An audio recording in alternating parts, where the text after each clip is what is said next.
लेकिन अदिति, सबसे बड़ी बात यहाँ ये है कि प्रधानमंत्री मोदी भले ही इस मुद्दे को चुनावी ढाल के रूप में यहाँ पर इस्तेमाल कर रहे हैं, लेकिन ऐसा भी नहीं है कि इंडी गठबंधन बहुत कमज़ोर और अलग थलग पड़ने की कोशिश कर रही है।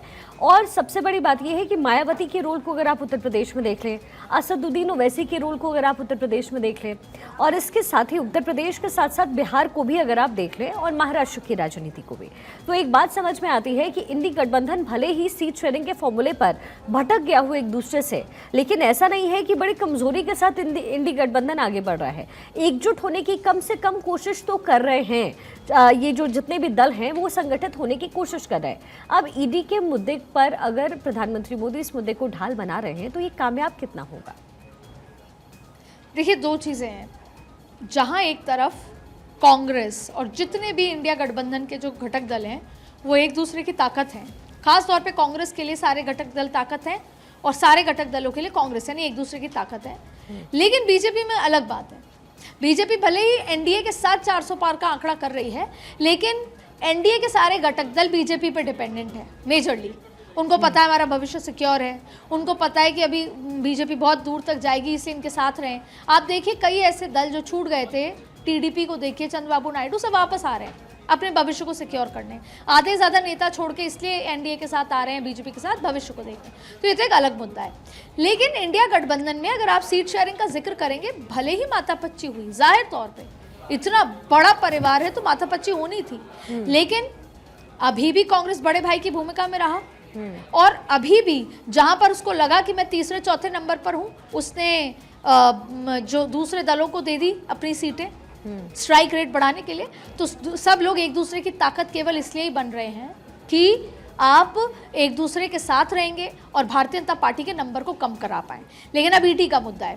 देखिए, ये बात तय है कि नरेंद्र मोदी और भारतीय जनता पार्टी समझ गई है कि इंडिया गठबंधन के पास दो चीज़ें हैं। एक है जातियों पर वोट की राजनीति। उसको कई हद तक बीजेपी ने धराशायी करने की कोशिश की। सीएम, प्रदेश अध्यक्ष, प्रभारी, उप डिप्टी सीएम बनाकर सोशल इंजीनियरिंग बैलेंस। फिर भी जो इंडिया गठबंधन इस बात पे आश्वस्त है कि अलग अलग जगहों पर, अलग अलग राज्यों में हम अपने जाति के वोट को ले पाएंगे। तो बीजेपी के लिए बस एक ये चुनौती है। दूसरी चुनौती क्या है? ईडी पर लगातार जिस तरीके से ईडी पर अटैक किया जाता है कि सरकार के इशारे पे काम कर रही है। यही दो चीज़ें अभी इंडिया गठबंधन के पास हैं। इसी के सहारे वो पूरा चुनाव निकालेंगे और उसी मिथ को तोड़ने के लिए हर एक मंच पे हर बार नरेंद्र मोदी उसको अटैक करते हैं। तो अभी अटैक और डिफेंस और अटैक का पूरा पॉलिटिकल चुनाव प्रचार है जो आपको इसी दिशा में घूमते हुए नजर आएगा। अब सवाल ये है कि क्या वोट राष्ट्रवाद पे पड़ेगा या वोट जातीय समीकरण, क्या वोट काम पर पड़ेगा या वोट जातियों पे पड़ेगा। और देश में कहा जाता है जाति है कि जाति नहीं, लेकिन पिछले 10 सालों में जो वोटिंग पैटर्न रहा वो एकदम अलग रहा। हाँ, लेकिन अदिति, लेकिन इसमें जो आप राष्ट्रवाद की बात कर रही हैं, आप काम का जिक्र कर रही हैं, इस बार एक और मुद्दा जो है जो बीजेपी के लिए ऐसा लगता है कि उनके पॉजिटिव साइड में होगा, वो होगा राम मंदिर का मुद्दा। जैसा कि आपने कहा भी अब से कुछ देर पहले कि मंदिर वही बनाएंगे, तारीख नहीं बताएंगे, यहाँ से लेकर के रामलला की स्थापना के स्थापित होने तक की जो बात हुई, जो बीजेपी की तरफ से संकल्प लिया गया, उसे पूरा किया गया।